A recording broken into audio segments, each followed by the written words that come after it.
Yo, what's happening, people? Welcome back to Football Therapy with me, your host Jan. I do hope you lot are all doing well this fine day, or indeed night, depending on when you're watching this video. Welcome back to Chelsea News, the daily series here on Football Therapy, where I talk about Chelsea news. Funnily enough, whatever's going on in football media regarding Frank Lampard's Blues. Today, really, we're going to have to continue talking about the saga that is Kai Havertz, as that is the big story that's dominating the media when it comes to Chelsea Football Club. The battle with Bayern of the Bundesliga. Wait, not of the Bundesliga. The battle with Bayern for the Bundesliga. Boy, that'll do. Man, I should totally write headlines. Anyway, Chelsea are offering him a deal. Chelsea are not done yet. They do have a backup to Kai Havertz as well, and it looks like they're going to make possibly at least 2 more signings before the start of next season, which is incredibly exciting, of course. Marina is leading the rebuild to more Chelsea glory. Alright, also Chelsea played a game behind closed doors. As football grows ever closer, they're trying to get match fit. They played a game against Reading and won, unlike Arsenal, who are losing out here to Brentford. Sorry, Arsenal, had to get that in there. To be fair, we only won 1-0 against Reading, so. And a really huge positive, N'Golo Kante played. That's right, he's back in full contact training and he seems to be happy to be playing against opposition players. I want to talk about that, that's massive. Before we get into these stories, I want to urge you guys to subscribe to this channel because we are so close to 60,000 subs, man. If you enjoy the content, if you're a returning visitor, please consider subscribing, and if you do choose to do so, please hit that all-important bell notifications icon, man. And why not drop a like on this video? That will help me out a lot. Alright, let's get into it. Let's start with this game that can only be described as a pre-season friendly. That's right, Chelsea Football Club, Frank Lampard's boys were in action. They played a game of football behind closed doors against Reading, so relatively decent opposition enough, kind of. And Chelsea won 1-0. Goal from Pedro. Not very exciting. Still, a win's a win, a clean sheet, that's superb. Ruben Loftus-Cheek's been playing of late. Apparently he's been looking very good, which is a huge positive for Chelsea fans. He could be such an important player. And more importantly, that I wanted to talk about in this video, N'Golo Kante played. Now, we weren't even sure N'Golo Kante was going to come back to training even, let alone start contact training again, which he's done both. And he played in this game, which is massive because the concerns for Kante were not how Chelsea were dealing with the pandemic. He trusted the club to keep him safe, to keep everything sterilised and clean and socially distanced when not playing. His concern lied with other clubs, that he wasn't sure they were taking the same precautionary action, so when he does have games against opposition and comes into close quarters, he might contract the virus, other people might contract the virus, etc. But if he's happy to play against Reading, they're not even Premier League level in terms of finances, so you think maybe their precautionary measures aren't even as good as the Premier League ones.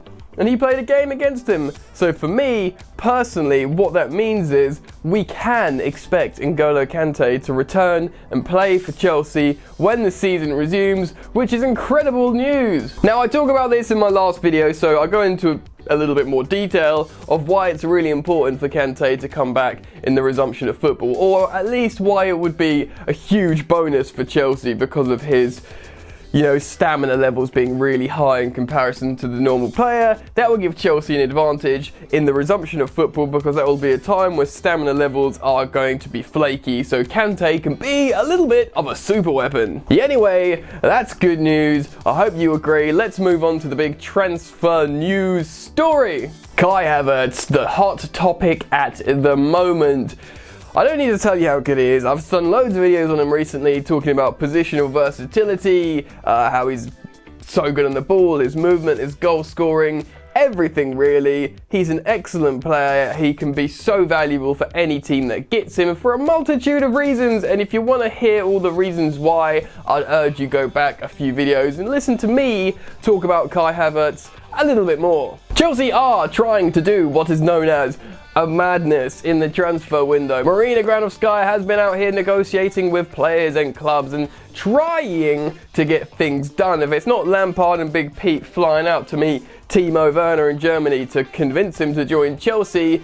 It's Chelsea talking to agents, club directors, etc. Now, we're not talking about left backs today, but I will keep you updated whenever there's any movement on that regarding Chilwell or Tagliafico, etc. When the news breaks, I'll talk about it here on Football Therapy, but it is all about Kai Havertz at the moment. All the news reports are saying it's Bayern or Chelsea, or certainly they're the big two clubs that are coming in for him. Bayer Leverkusen haven't given up on keeping him, but to be honest, for me, mate, if he's not going to re-sign, they absolutely should sell him this summer, because a club like Bayern could really do with 80 million euros, especially in what is a financially tight climate, like post-pandemic recession kind of thing. So, I'd bet my bottom dollar on him being sold this summer. The only problem is Bayern Munich really want him. Now, the difference between Timo Werner and Kai Havertz, Timo Werner was going to go to Bayern Munich a couple of seasons ago, but he was really hurt by